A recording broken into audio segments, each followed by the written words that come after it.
meeting. So our first item of business, approve the minutes of the last meeting in July. Do I have a motion to approve? So moved. Second? Yeah. All in favor? Aye. I, Okay. Second item, discussion with Casco Bay advisors with regards to communications with providers. So here we go. Thank you, Brian, for being with us once again. You're welcome. So we sent the report out to 10 different providers, I believe. Thus far, we've heard back from 3 and had meetings with 2. The first meeting we had was with Charter Spectrum, and they agreed to look at the currently unserved areas where they don't have cable TV infrastructure to confirm, one, that a couple of those areas meet the 15 homes per mile density requirement, which would cause them to build those out entirely on their dime. And also look at all the other areas to see what would the town share be if they needed some additional dollars in order to justify the build out. So they're going to come back with, here's what the cost would be for 100% build out effectively. for 100% build out for unserved areas. Correct. So Okay. everybody in the town of Mount Desert would have cable TV infrastructure passing by their property. Mhm. That doesn't solve long driveway issues, which is up to the homeowner, but at least it would extend service everywhere. So I'm expecting that it'll probably take a few more weeks before they have those numbers. And I told them when they got those numbers and they had a proposal to prepare, then we would invite them to present to your group their solution.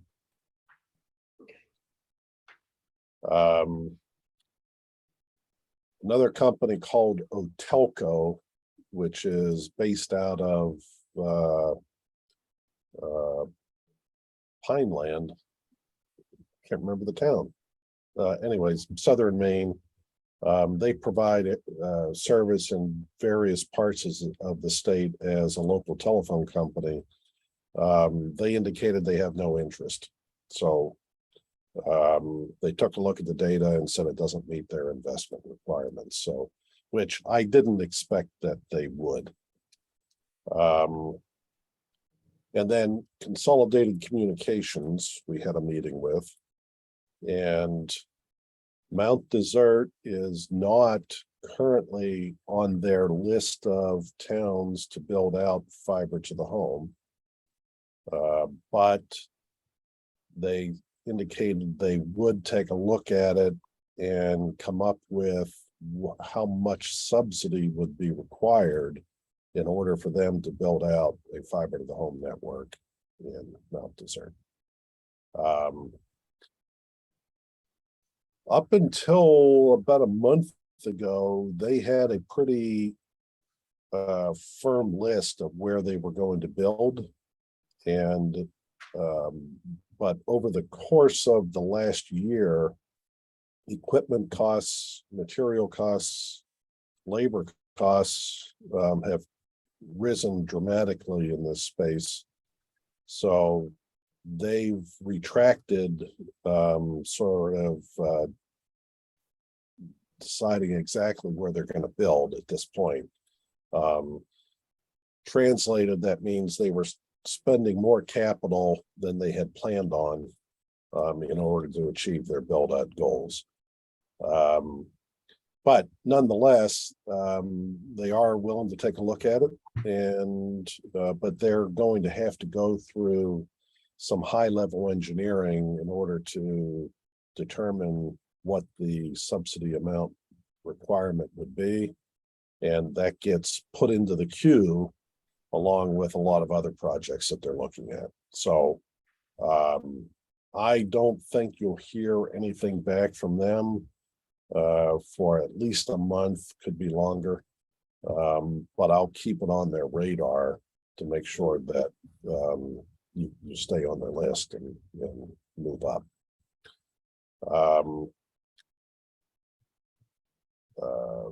Well, Matrix. Brian? Brian, I'd like to interject at this point that I was coming into my driveway and they were laying fiber optic cable, and I live on top of the hill just outside of Northeast Harbor, going toward Soamesville. And they were laying cable, and I talked to one of the guys on the cable guys who were putting it in there, and they told me that Consolidated Communications had been either bought by another company or bought another company, and they were changing their name. So maybe they got some capital, and they are laying fiber along 198. So you're saying Consolidated Communications is placing fiber along 198? Or was it Correct. the cable company? No, it was definitely Consolidated, because I talked to the linesman, and that's what he told me. And did they say where they were laying that cable to? Or for what purpose? No. All right. Well, for me, I'm trying to get it into my house, and Spectrum was supposed to bring it into me on August 23rd. And I suddenly thought, when he told me this, I was thinking, well, maybe they plan on competing with Spectrum, given that there is no other competition. But Well, don't know. so Frank, we have service from Spectrum Enterprise, and we got a notice from them that Spectrum is going to change their name over to Charter Communications, which is the name they're under in other places. So we have to change over our, remit to Charter Communications instead of Spectrum Enterprise. So I wonder if that has anything to do with, was it Spectrum? No, it was a completely different name. So it definitely was not Charter. Okay. Yeah. So just a little bit of more background here. Charter Communications has always been the name of the cable company. They were doing business as Spectrum. Mm-hmm. And that began right around the time that they acquired Time Warner Cable, which was the previous owner. I'm not aware that they're dropping the Spectrum brand and going back to Charter, although they could be. That's the cable company. With the phone company, Consolidated Communications, they have established a new brand. They didn't buy a company and nobody bought them, but they established a new brand called Fidium. That's it. Yes. All right. Same company, just a different website and different pricing plan, and it's for where they are rolling out their fiber to the home service. But they are not currently, they have no current plans to put fiber to the home service in Mount Desert. So if they were running fiber, it was for other purposes. It could have been to a cell tower, a commercial establishment, or what have you, but they're not running it for fiber to the home service.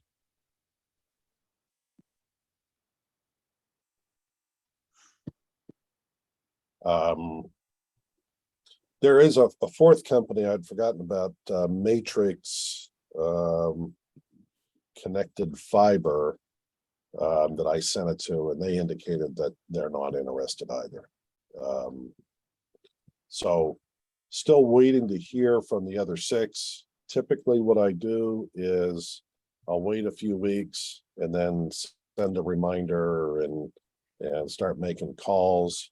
or in the ensuing couple of weeks, I'll probably be talking with any number of these other providers and on other topics, and I'll bring it up and try to get something going. But it's not a quick process. Everyone's extremely busy, and there's that we're competing for everyone's attention. I think I did mention when we spoke last that I really didn't expect any other service providers to express any interest other than Spectrum and Consolidated. And I haven't seen anything to change my prediction there, but nonetheless, I'll get a positive response, either yes, we're interested, or no, we're not interested, from everyone that we sent that out to. Okay. So we're kind of where we were, except that Spectrum is going to look at the density issue and see if they are required by permitting and laws to have to fill in. Yeah, and I suggested to them that they really ought, since there's so little left for them to cover, that they really ought to just do it on their own dime so that they can have 100% coverage. They did indicate that in order for them to build out anywhere, they would need a new franchise agreement in place. And I told them that if they were committed to building out everywhere on their dime, that I thought that there would be no difficulty with the town of Mount Desert entering into a new franchise agreement. So I sort of took that liberty. These You're right. franchise, pardon me? We certainly would. That would be the case, yeah, no doubt. Yeah, and anymore, I mean, once you're 100% built out, the franchise agreements are sort of pro forma, and they're largely governed by specific language that the FCC or the state of Maine has required. So it's more of a formality at that point. But it's something that their folks are measured on how many franchise agreements they have current. So it's just a little bit of trade back and forth. Okay, good. So that's really the update. Not a lot of exciting things to share. And I think for your purpose, if you're looking for something other than Charter Spectrum, then your two choices are probably going to be help subsidize CCI Consolidated, or build your own network.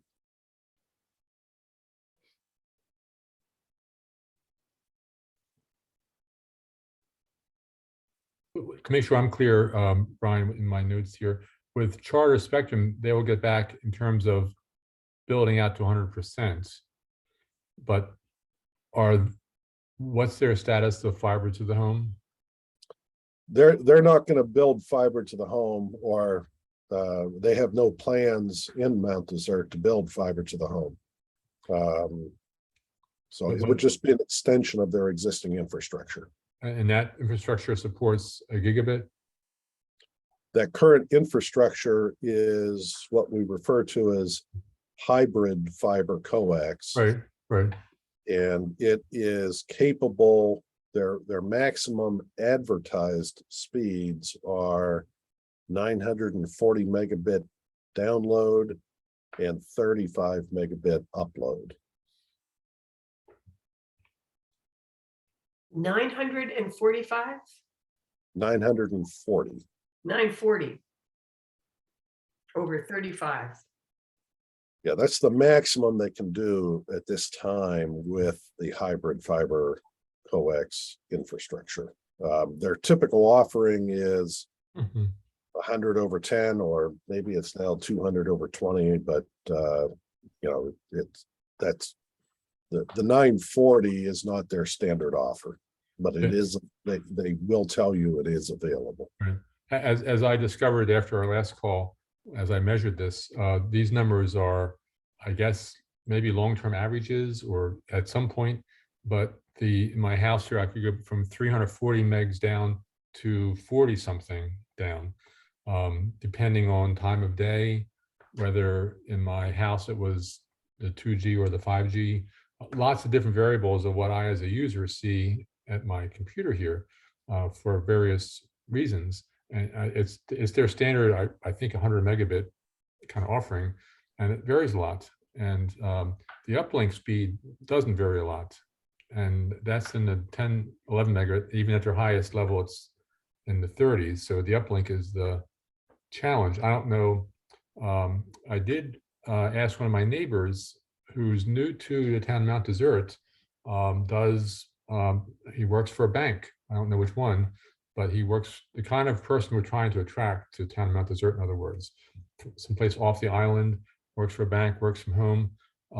And he mentioned some issues with his broadband. So I asked him to send me an email. It's exactly what issues he's seeing, because it's Charter Spectrum. And then to try to figure out, is it this variable nature where August is a peak tourist season and there's more demand on their particular engineering design, or is it something inherent in their service that he's using a service in a way that wasn't maybe optimized for? I don't know. He does a lot of conferencing calls, etc. So I was just curious. In theory, the hybrid fiber coax architecture should be capable of providing consistent, reliable service. It really comes down to how well they designed their system and how well they are maintaining the system. And do they have a sufficient downstream capacity to meet the demand during the peak hours? I think that it is safe to say that in general, they don't. They sort of miss the mark on all three counts. They haven't designed it well enough. They don't maintain it well enough, and they don't have sufficient downstream capacity to meet the peak demand. So that's sort of a given. You can also, though, impact those speeds in your own home. Right. So if you're running a speed test, you really ought to be doing it from a newer computer plugged with a wire directly into the cable modem. Mm-hmm. And that will give you the most reliable speed test. If you're doing it on a Wi-Fi connection in your home, then you really want to do it right beside the Wi-Fi router and not upstairs or in the basement or somewhere else. And you don't really want to be doing it on a smartphone. So there's a lot of variables in these speed tests, and generally from an engineering perspective, they're rarely informative or reliable, unless you are hardwired connected to their router, to their cable modem.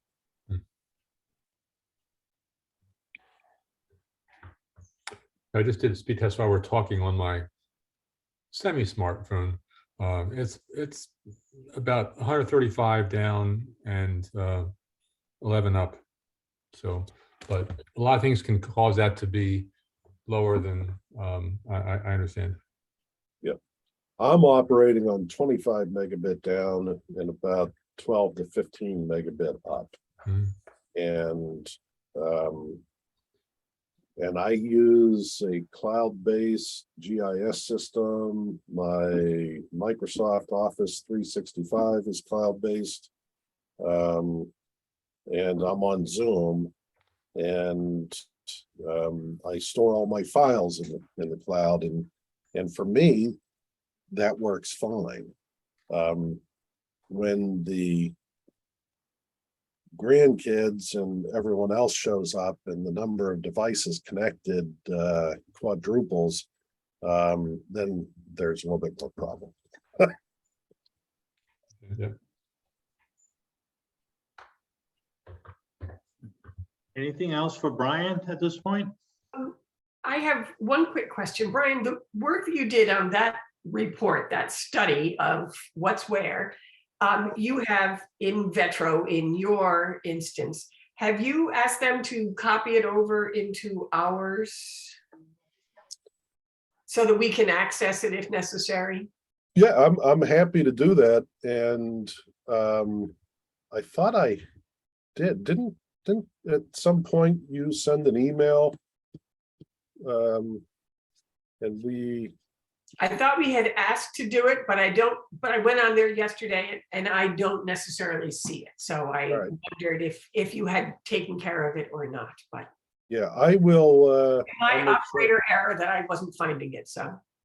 No, I recall us talking about that, and I thought it was taken care of, but I will send Vetro an email, and I'll copy you, Kathy, and you. Derlin, and make sure that they understand they have my permission to transition that data. So Great. I think it's helpful when we hear complaints from different people to say, oh, that should be going by your house, or this is what we know is going on. So we can have Right. specific information. So I'll take care of that. thank you. So it sounds like one way or the other, it sounds like Spectrum is the one we take to the dance, so to speak. Or, But, you know, given your level of existing coverage, I would say with, you know, if they come back with something that isn't a big dollar number, go to the dance with them. But that doesn't mean that you don't also go to a dance with Consolidated. You'll have to wait and see what they come back with. yeah, And how much of it they believe can be covered by state or federal grants or what have you. So I wouldn't rule them out. You know, but if you had 100% Spectrum coverage and you also did a deal with Consolidated, then you'd have two networks in town, and then you get the competition. Although, you know, when Consolidated looks at, you know, their business case, they look at the competitive landscape. So they're going to seek greater subsidy for areas that already have cable TV infrastructure. So, but you just have to wait and see what they come back with. Brian, what was the name of Fidium? Is that the name that Yeah. Consolidated is using? FIDIUM. If you Google it, they have a separate website. But that's really Consolidated. Mhm. that's the marketing Thank you. ploy, right? Yeah, it's certainly a marketing play, but it's also they are sort of segregating their organization into the new Fidium and the legacy operations. So, for instance, if you're a Fidium customer, any calls you make will go to a different call center that is specific to that product. And their website is designed to be much more streamlined and simple and intuitive. So they're trying through this effort to change the culture of Consolidated. And Yeah, rebranding, I guess, was a better choice for me to use for words. yeah, Rebranding. but it goes beyond the brand. Yeah, And to the point where there's different technicians, there's different Yeah. call center folks, it's a different billing system. They've really revamped around this new product. And who knows what that consequences are to the rest of the organization over time, but at least that's what they're trying to accomplish. They recognized that they were hard to do business with, that their pricing was confusing, that their product didn't deliver.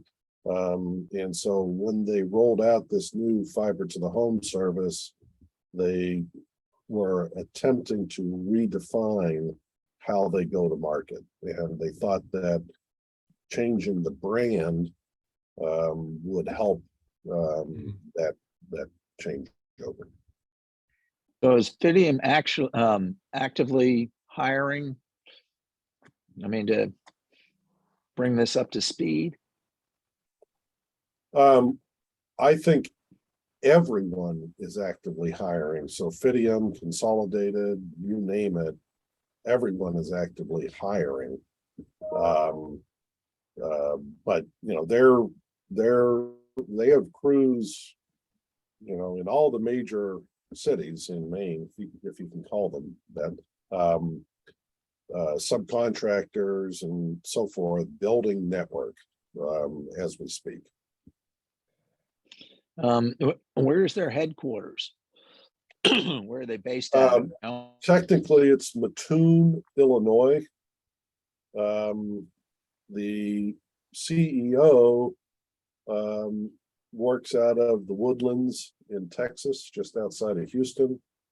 So they're really all over. They're in 23 different states, I believe. But for Maine, the headquarters is in Portland. And you know, in New Hampshire, it's Manchester, and in Vermont, it's Burlington. But the corporate headquarters is it's hard to say that. I mean, Mattoon, Illinois is where they started, and there's still an office there, but I'm not sure how many people are left there. So Thank you. you're welcome. anything else for Brian? Good report, Brian. Thank you. All right, well, in Derlin, on the fiber to the town office and the fire station, that project, we're still waiting for Consolidated to try to negotiate a deal with Bar Harbor. Yeah.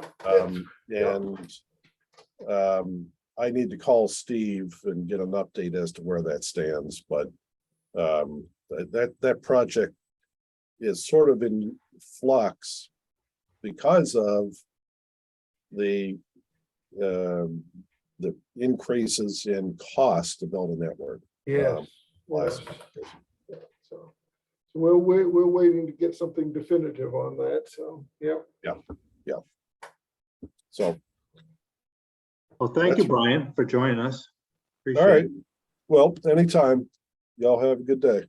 Thank you. Brian. Thank you. Thank you, Brian. So, are we gonna have the Tremont Town Manager? No, he's off at a meeting. He's off, okay. Not here. I had included this for the second time on the agenda, and he let me know he would not be able to, but we were hoping that somebody else, they're forming a new broadband committee in the town of Tremont. Okay, And one of those people, they want to know more about how we're operating, et cetera. So we can keep it on an agenda for a future meeting. yeah. So I guess in the meantime, our next step is we're waiting to see what Consolidated comes back with and Spectrum for some pricing, is that right? I think so.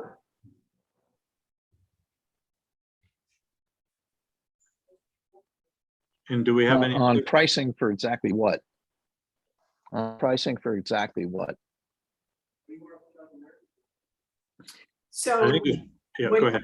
what he just said was Spectrum is going to do their own test to see who doesn't have service yet from Spectrum so that it goes past their house. And if it meets a certain density threshold, they would be required by law to put it in at their expense. So they're going to check those density levels. And if it is not up to that threshold, then they would make a proposal for how much we would have to subsidize them if we want them to do it, because they are not legally bound to do it. And for Consolidated, they'll figure out a proposal for if they would build out the whole town, fiber to the premises, what kind of proposal, because they're not planning to now. So if they were to do it, what kind of cost would that be that we would have to subsidize on that? So that's what we're waiting for responses from both of those companies. Yep. Kathy, any other business that you know? No, I think this was part of the process. We have to go through and say, do they have plans? Are they going to be doing this? If not, what's going to cost them to do that? But, are we giving up site? I mean, are we going to stop there once we find out what the price tag is, or are we just going to go through the motions as they have been laid out so we can say, if we want it, this is what it's going to cost, right? Yep. And I have been hearing from some people, this sort of ties into our organization's work of creating more housing on Main Street. And I have heard from some people, they don't think people would move to Northeast Harbor because we don't have good broadband service. And I'm wondering, you're right on Main Street. Scott, do you have any issues with your broadband service? Do you feel like you have adequate service? Yeah, I do. Yeah. What are your speeds? I haven't done a speed test here. I've only done a speed test in my home.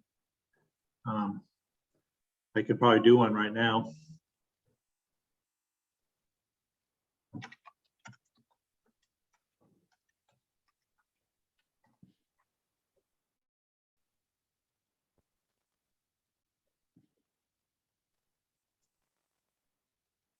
And you have service through Spectrum?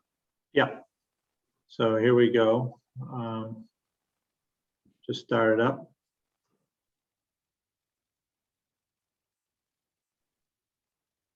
And are you? I keep seeing close to 200. Are you connected That's the directly to an Ethernet or upload, right? Wi-Fi? Upload. And now it's doing and about 8.5 down. 200 down, 8.5 up, Yes. Yeah. 200 down, 8.5 200 up. down, 235 download, 8.77 upload. And I'd like to remind everybody that fiber optic, the advantage to it was that the download was equal to the upload, Yes, I believe. right. Memory serves me right. Yeah. So. Okay, thank you for that. I think it's a function of how they engineer it. I think there's nothing inherent in because it's kind of like a river with tributaries kind of architecture. You can screw up the uplink speeds in both technologies. There's no guarantee that if it's fiber that they would automatically have it the same both ways unless they've done a good job engineering that way. So I would, that's I think how when they do that, they would like to advertise that, I think, as that's my understanding. I'm not the expert like Brian is, but I can see as you start colliding more and more people and these tributaries into the backbone, if you don't build every one of those exactly right, they'll have collisions and it'll screw up the uplink. So it's easier engineering wise for down than up is what I'm saying. So, but it can be done. So hopefully these are competent people that figure that stuff out. And I don't know, I'm not smart enough to know, like I know that we all are complaining this summer about our wireless AT&T being bogged down so much. And I don't know what kind of pipeline comes down to MDI in the first place. And you know, with all the crowds that we have, how much that impacts things, I have no idea. So. Or is not. And you talk. Sorry. Go ahead. Were you talking about the phone service on AT&T wireless? Well, that was an example. Yeah, AT&T has been horrible, especially lately, and it is notorious like that during the busy summer months where everybody's trying to get on the same network. And I'm just wondering if there's an analogy, if there's ever an issue with the internet with the same time, you know, there's a certain pipeline coming to MDI. Is that something that no matter if you had 3 bazillion people on at the same time, it wouldn't matter? I don't know. That's all I'm saying. no, that might be right, because what you're talking about is to the cell tower, and then they broadcast it. So I believe Yeah. they have to have fiber optic to the cell tower. Right. So perhaps they don't have, it's not robust enough. Right, exactly. That's what I'm wondering. Yeah. I know one thing, to your point, Frank, about upload and download should be equal. I've yet to do any speed tests in which there isn't a big disparity between those two speeds, every time I've ever done any. And so you kind of wonder about that, don't you? Well, yeah, but I've seen with fiber optic how it can be equal. Yeah, So, absolutely. All right, Kathy, anything else? No, I think that covers the agenda. All right, so I guess next month, same times. Yes, our next meeting was September 8th. Second Thursday of the month at 4 p.m. Now, do you think, we don't know if we'll have any more information by then, right? Well, you know, Brian had said that it could take several weeks for Spectrum to get their answer. Okay. We may have an answer from them. So we can check in with him before we meet and see if he has any updated news for us. Perfect. And if All there right, isn't, we won't have him back. Great. Because there's no point in paying his services to be with us if he doesn't have any news. So Yeah. Try and be All right, well, thank you, everyone. okay. thank you. Good to be back. Yeah. Thank you. Yes, welcome. Baby steps. Baby steps, right? Yep. All right, bye-bye, everyone. Thank you. All right, take care. Bye. Okay, bye-bye. How do I do this?